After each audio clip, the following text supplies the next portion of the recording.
Now we start this hour in Europe, where amid heightened attention on US diplomacy in the east of the continent, President Trump was asked about a potential communication with Russian President Vladimir Putin, following his latest call with Ukrainian President Volodymyr Zelensky.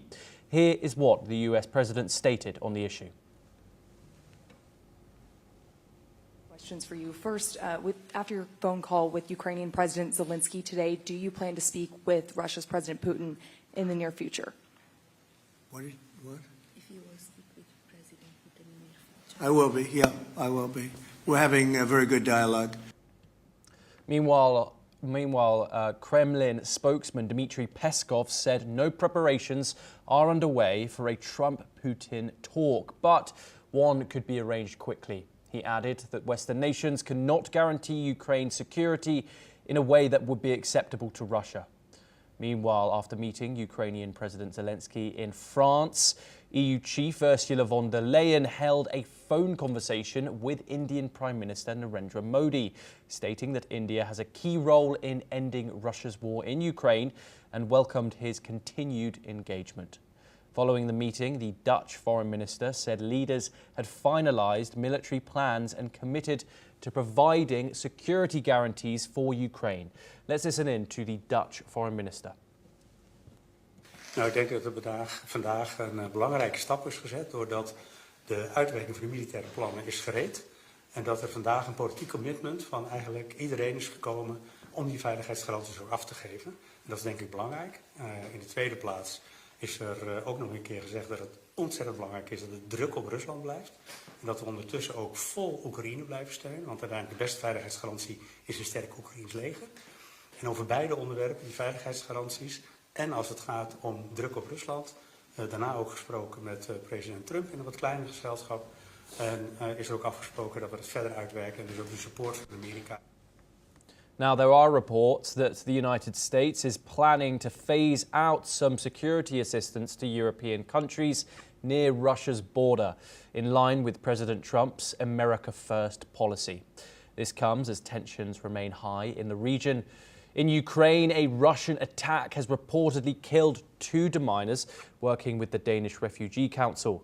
Meanwhile, Russia's defense ministry claims it has destroyed a training and launch site for long-range drones in Ukraine's Chernihiv region, according to state media reports. And we're now joined by our guest, Professor Rohan Gunaratne. He is an international security expert and he joins us live from Singapore. Professor Gunaratne, always a pleasure to join you.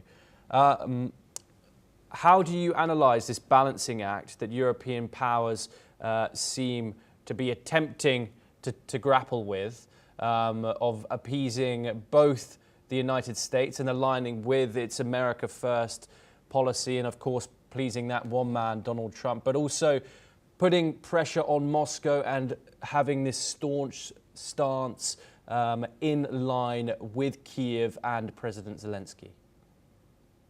Thomas, what we are witnessing right now is that President Trump has built good rapport with President Putin, and as a result of that, there is forward movement to resolve the conflict in Ukraine.